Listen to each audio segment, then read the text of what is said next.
प्रभारी मंत्री राकेश सचान एक दिवसीय दौरे पर पहुंचे रायबरेली प्रदेश सरकार के कैबिनेट मंत्री व जनपद के प्रभारी मंत्री राकेश सचान एक दिवसीय दौरे पर पहुंचे रायबरेली।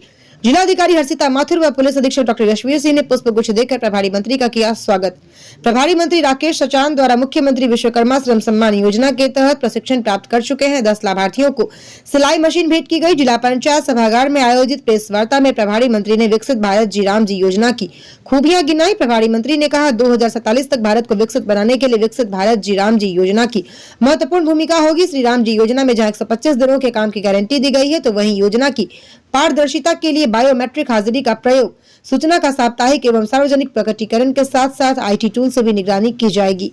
स्टार न्यूज प्लस के लिए उत्तर प्रदेश के रायबरेली से जोनल हेड अंतिम सिंह चौहान की ये रिपोर्ट। एक भी ट्रेनिंग किया हुआ बच्चे इसको सिलाई मशीन लेंगे क्योंकि 12 महीने बीत गए। इधर करना ये 100% डीएम साहब इसको जरा सुनिश्चित कर। लोग ने कहा था तुम्हारे लोग ये उषा की है।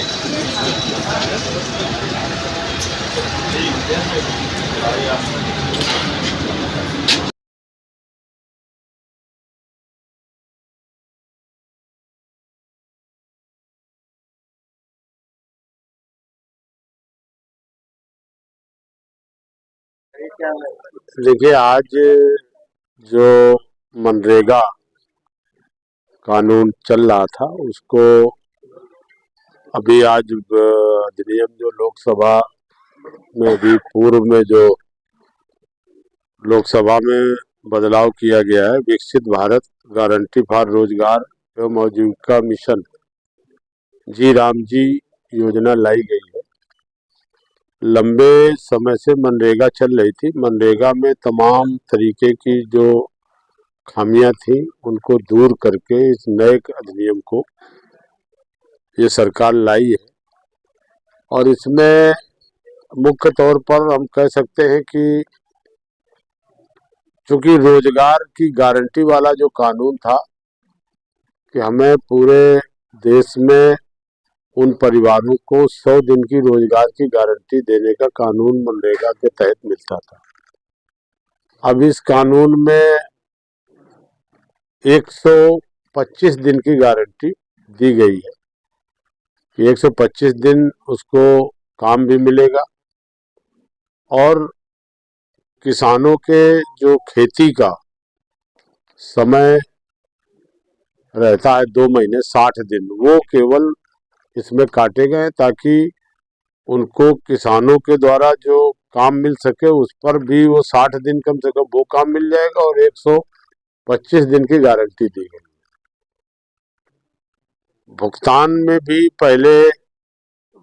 में भी काफी दिक्कतें होती थी लोगों को। अभी भी हम समीक्षा बैठक करके आए हैं, तमाम तरह की जांच और भुगतान ब्लॉक गांव अभी भी बहुत सारे लंबित। हमने निर्देश दिए कि मार्च तक वो सारे के सारे जीरो कर दिए जाए। तो उसमें भी दिक्कतें थी। काम लोगों को 100 दिन नहीं मिल पाता था। जो मूलतः पूरे भारतवर्ष का सर्वे हुआ है तो उसमें 50% ही, मतलब 100 दिन की जगह 50 दिन काम मिला, इससे ज्यादा काम मिला नहीं है। और इसमें 125 दिन तो काम भी मिलेगा, भुगतान भी 1 सप्ताह में उसे करना होगा। और अगर 1 सप्ताह में नहीं कर पाते हैं तो उसको ब्याज सहित पैसा देना होगा। ये भी इसमें सुनिश्चित किया गया है।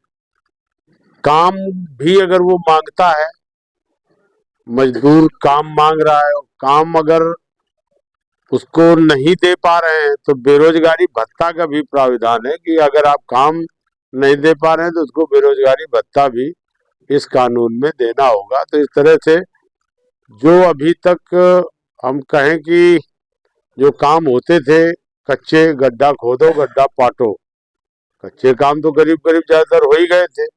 लेकिन मनरेगा का पैसा अलाट जो हम लोग करते थे वो चाहे नगर पंचायत हो, चाहे ग्राम पंचायत हो, चाहे क्षेत्र पंचायत हो, मनरेगा का पैसा 30-35% से ज्यादा लोग खर्च नहीं कर पाते थे। क्योंकि जो रेशियो था उसमें 60-40 का कि 60% हमें कच्चा करना है, 40% पक्का करना है, तो वो अनुपात में जो कोई काम होते थे तो हो नहीं पाते थे। कच्चे काम, चकरोट, चकमार्ग, खेतों के, ये ज्यादातर काम तो हो ही चुके हैं। तो ये जो देखा गया था तो इसमें ये बदलाव किया गया है। अब इसमें तमाम सारे गांव के सड़क से लेकर के, मान लीजिए कहीं बारात उत्सव बनना है, आज स्कूल में बारात नहीं रुक पाती है और ना कोई उसको जगह है, तो उस उत्सव को बनाने के लिए भी इस पैसे से बनाया जा सकता है। तमाम कहीं कोई और अस्थाई काम गांव का कराना है, वो भी हो सकता है, क्योंकि 2047 तक इस देश को विकसित राष्ट्र की श्रेणी पर प्रधानमंत्री जी ने खड़ा करने के लिए एक अभियान चलाया है।